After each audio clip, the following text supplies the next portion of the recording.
I want to thank you on behalf of the Rebuilding for Learning Steering Committee, and thank you for joining us today. I have the pleasure of introducing Nathan Coleman Jr. He's the founder and president of the Good Fight Community Center. He's a U.S. Marine veteran who is honorably discharged. He served in the Gulf War as well as a peacekeeping mission in Somalia, Africa. Previously, he worked for the City of Lacrosse, Wisconsin for 10 years and Southern Multi-Foods as a district manager, supervising 5 KFC restaurants. Currently, he serves as president of the Board and CEO of the Good Fight Incorporated. He's a proud father of 3 daughters.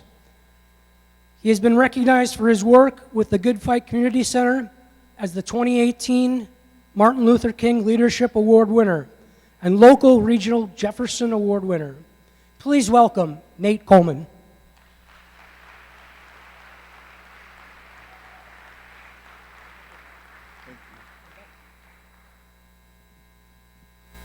Hello. My name, as he said, is Nathaniel Coleman. I'm the founder of the Good Fight Community Center located here in Lacrosse. We've been open for about 3 years. When I was asked to do this closing keynote, I wasn't quite sure what exactly I was going to do, what exactly I was going to say. But I think after a full day of learning, I wanted to provide you with what I believe are just some key points to learn to fight, pun intended, the good fight. First and foremost, you have to be a little bit shameless. So I'd ask all of you right now to take your phones out and like our Facebook page, the Good Fight Community Center, because I have a bet that I could raise today our number by 250, and I see 250 people here, and so I think it's an easy way to win a bet. So if I can get 250 people to like our page, the Good Fight Community Center, that would make me very happy. We have a video that I would like you guys to watch, and then I will talk to you guys right after that.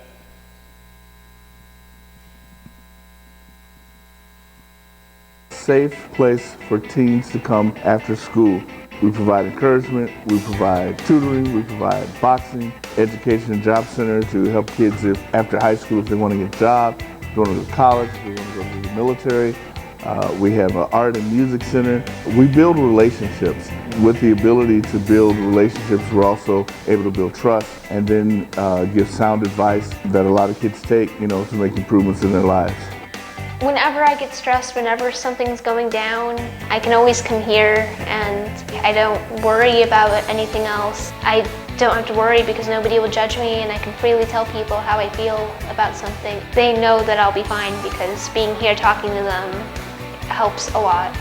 I got in a little bit of trouble. Got in a lot of trouble as a kid, and there were several people who stepped into my life and continued to encourage me that they saw something that at age 16, 17 I couldn't see, that they saw that I had the potential to do something more than what I was doing. We are a community center first with a boxing program, but there's so many other things that we do here. There is an engagement here that is very different than a lot of other places. They're just a really welcoming place to be, and you get really close connections with them, and they became kind of like family. So you just wanted to be around them, and boxing is very fun. There's a strength of character in fighters. You learn how to deal with life. In one way or another in life, we get punched, we get hit. You lose a job or you lose a loved one, a relationship goes bad, whatever it is. But it's not the punch, it's what you do after the punch that dictates how life will go for you. So if you take that punch and you keep your hands up, you put your chin down and you move forward, and you continue to stay in the fight, then you're able to get through those hard times and you learn from them and you become better and better. It's changed me a lot. I've definitely become a lot better person. I have a better grasp of talking to people here, and I will instantly go up to somebody and say, hey. We work on making sure that kids know that we care about them. And that's why building relationships with these kids is important, because you can be with them over the time in the hills and valleys and make a difference, truly make a difference in their lives.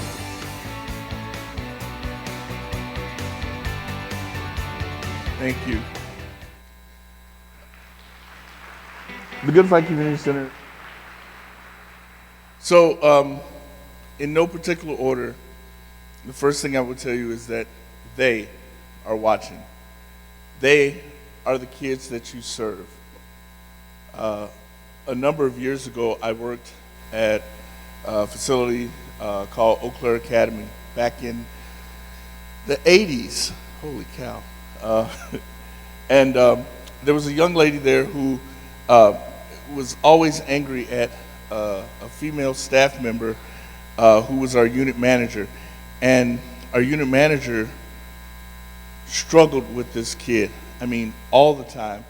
And no one could figure out what the problem was. So I had sort of developed a relationship with the kid, and I said to her, "What is your problem?" And she said, "She's an alcoholic." And I said, "What?" I said, "She doesn't come here to work drunk. She doesn't do anything." She says, "No." She says, "But she reminds me of my mother. The same type of moods, the smell, the sweats, all of it. She's an alcoholic." Now, I couldn't say anything to the kid, but I also knew my supervisor personally. She closed the bar up every night. They are watching. Kids feel and understand more than you might think. They perceive and are watching you. So be very careful about the example that you set in front of them. Very fast forward to today, about 3 weeks ago, I pick up the kids after school that need transportation and bring them to the Good Fight. A young lady, as I was stopping our van, hopped out and she runs inside because she wants to get water and snacks. And I'm thinking, there's plenty of water and plenty of snacks. Why is she racing inside to do this? She comes back down the steps and she wants to head outside and give them to someone who was homeless, who was across from our facility.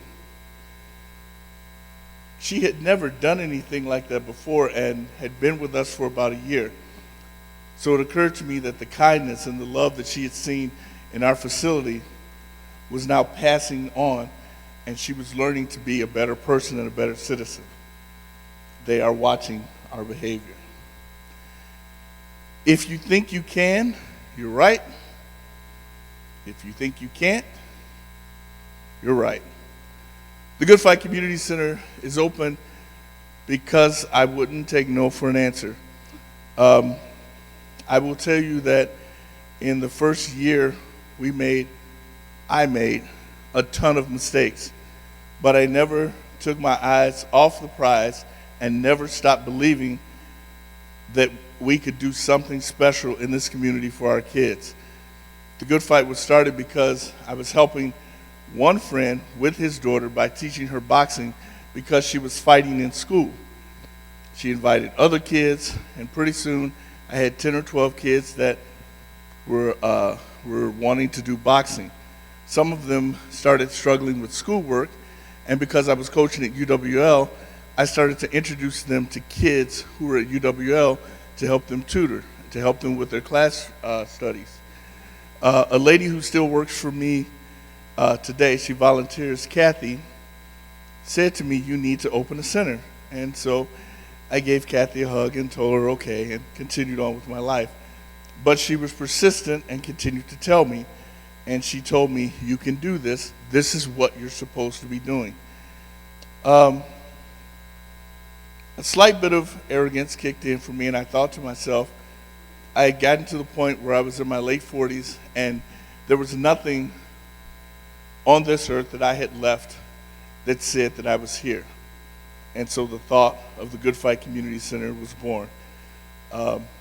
And so here we are 3 years later, and here I am in front of all you guys. Who would have thought?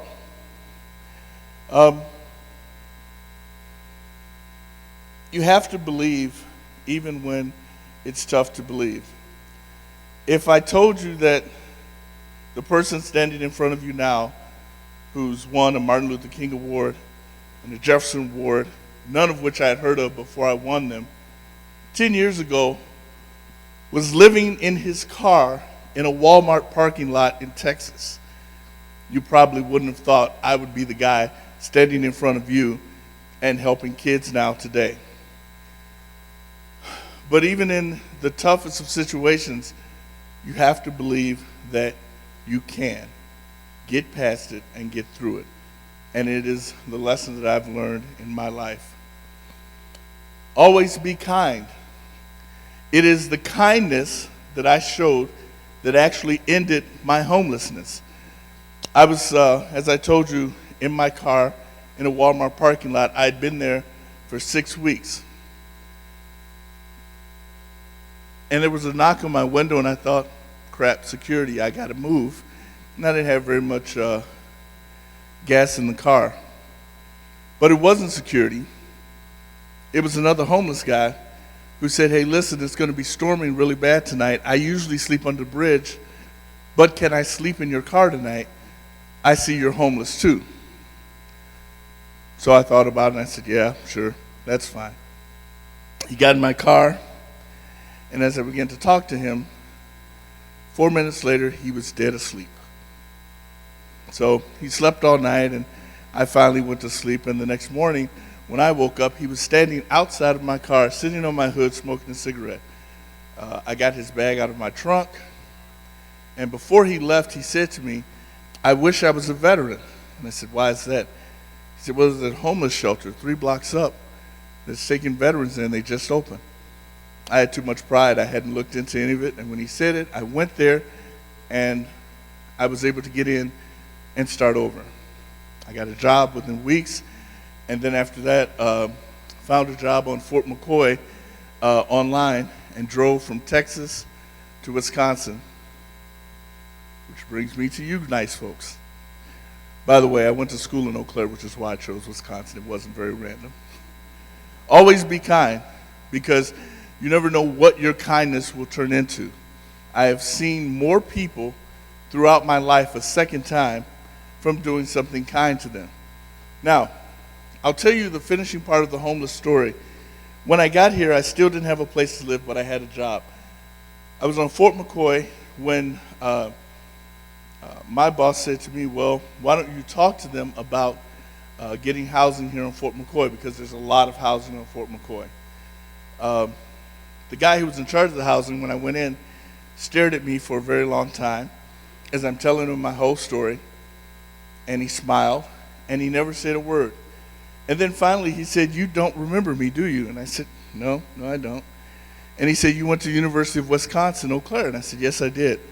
So at that time, he had gotten into some trouble in a bar. And there were 3 guys, and there was him. So I knew him from my dorm. I walked up and asked what the problem was. I realized he was in a bit of distress. And so I said, this is unfair. Even if I join in, it's 2 against 3. So I punched the biggest guy and knocked him down. The other 2 were shocked. They picked him up and they left. And I never saw that guy again. 20 years later, I sit in front of the very same guy who repays me by giving me housing on Fort McCoy until I'm able to get myself together. Now, the takeaway is not to punch anybody. The takeaway is that you need to be kind, because somehow that kindness will return to you.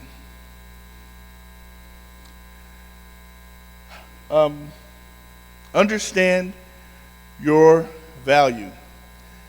If you don't understand the value in what you're doing, you will never be able to teach kids to understand their value. The example that I like that was given to me and that I use with kids is that a friend of mine offered me $100. I was like, right on. But then he said, wait, what if I tell you this $100 was used in a drug deal prior to getting to me? Still want the $100? Yeah, sure. What if I told you this $100 was used to buy a gun that shot someone? Would you still want the $100? Yeah, sure, why not? And he brought to me the reason why was that the $100 was still worth $100. In the same light, no matter what that $100 did prior to getting to you, it was still worth $100. Kids often get tied up in what they've done. And it's not who they are, and it's not where their value is. It's just the thing that they did. As leaders in this community, we should be able to separate from what the kid's behavior is and actually focus on who they are and help them to discover who they are. Which leads me to my next point: catch them doing excellent stuff. Oftentimes, kids are easy to catch when they are setting life on fire because, well, it's a fire. But occasionally you will catch kids doing stuff that they don't even realize. A young lady that comes to mind who wrote a letter to the Good Fight, I'm not sure if it was part of a school project, but Isaiah, who is my executive director, challenged her, and at the time, she didn't really respond. But slowly, she heard him and began to make the changes and do the things that were right. She was shocked when Isaiah noticed and complimented her on it and told other people about what she had done in the past and where she was at. This kind of thing helps to encourage her, helps her to move her forward and get to the next level.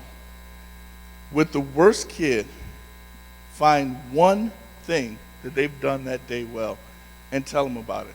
Because if all they're hearing is what they've done bad, it's what they will start to feel about themselves. Let them know that they still have value, that they're still worth that $100.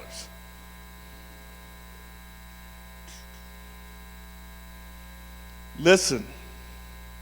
Listening is a very lost skill in the age of texting and Instagram and Facebook and needing likes and all of that. I was a district manager for Southern Multifoods, KFC, and I had a teenage kid who bugged me a lot. She worked in a very purposeful, meticulous fashion, which in fast food sometimes can be interpreted as being slow.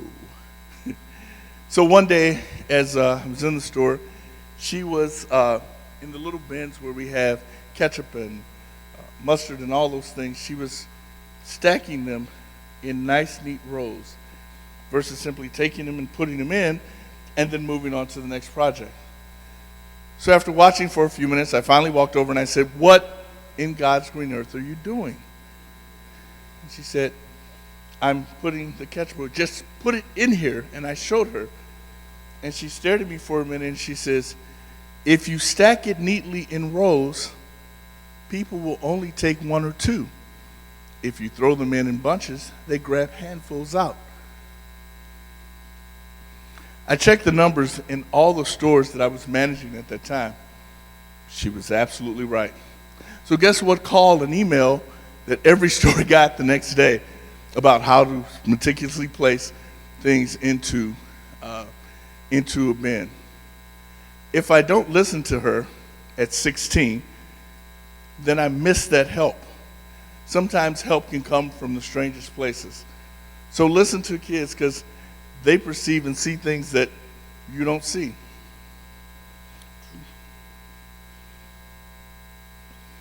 I am 52, and I'm getting to the point now where I'm seeing the doctor more often, and blood pressure and blah blah blah and this and the other thing and all the other things.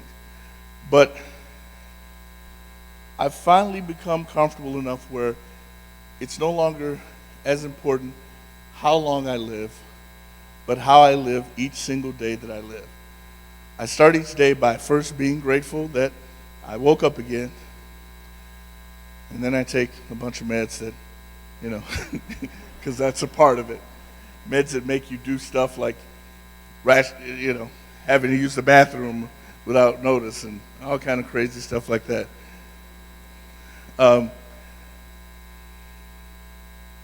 But today and every day that I walk into the Good Fight Community Center and I see a kid smile that wasn't smiling yesterday. I see a kid who walks in with better grades than they had yesterday. I see a kid who's more encouraged than they were yesterday.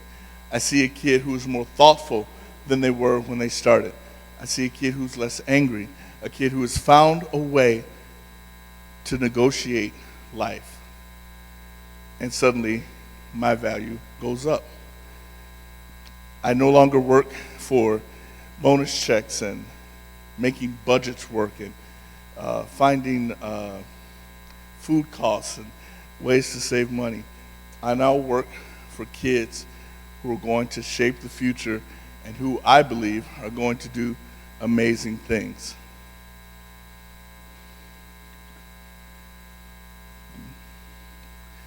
Be willing to take the punch. For me, boxing is a metaphor for life. Boxers learn to be slick, they learn to be clever, they learn to think, they learn to move, they learn to do all the things that you will have to learn to do to be successful in life.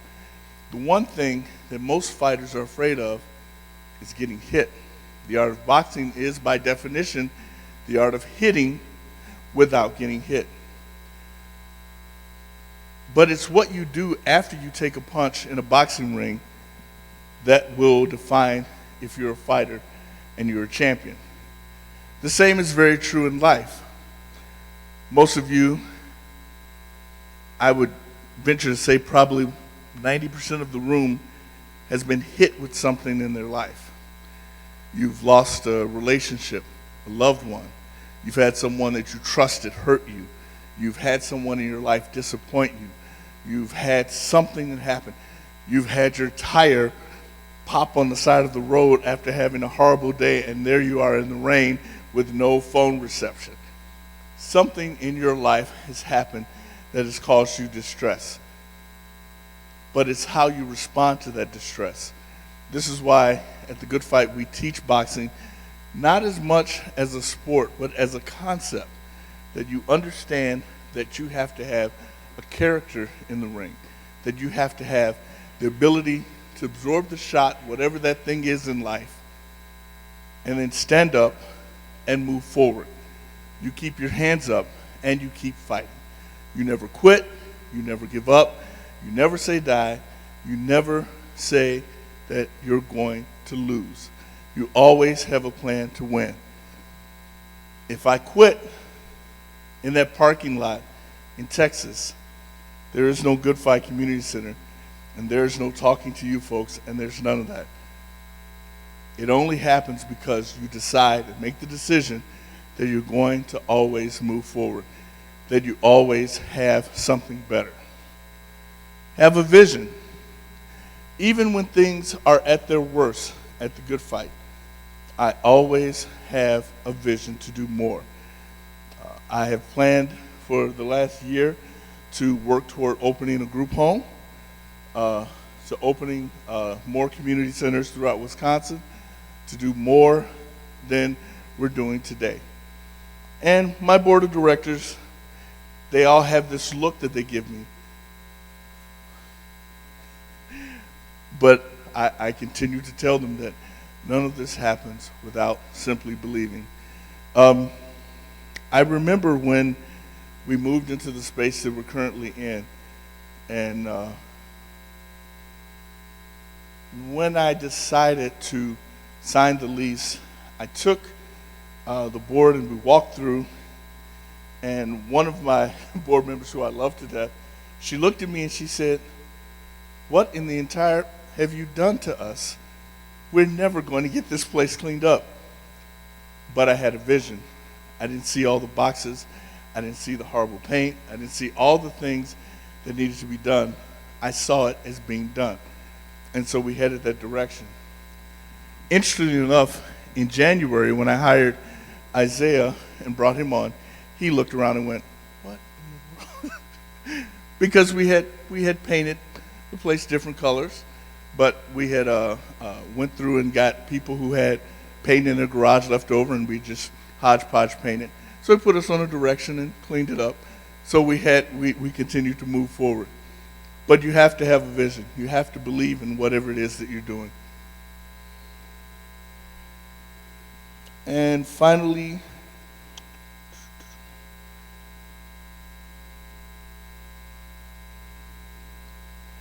walk a mile. There's the old story of walking a mile in someone's shoes. I want to encourage you to do that with your students. I have a pair of very old shoes that I won't throw away. I've had them because when I was homeless, they were given to me by another homeless guy who had gotten them and couldn't wear them. I didn't have any shoes at the time. I was wearing flip-flops. He gave me these shoes, and I wore them out, and I still have them. They keep me grounded. They keep me understanding that there was a time when I didn't have a roof over my head, that I didn't have food, that I didn't have a lot of the things that we take for granted. And it also reminds me that there are people who don't have those things, and those folks have potential because I had potential. Those folks can accomplish stuff because I accomplished stuff. I don't know how many times when I was homeless that I wished someone would have given me a sandwich or something along those lines. But instead I was looked at as being a bum. They didn't know that just months earlier I had lost my job with Southern Multifoods and went from living in a very, very nice home to living in my car. I was a homeless guy with a BlackBerry. I had nowhere to go, but I could send you an email about it. It was an amazing transition.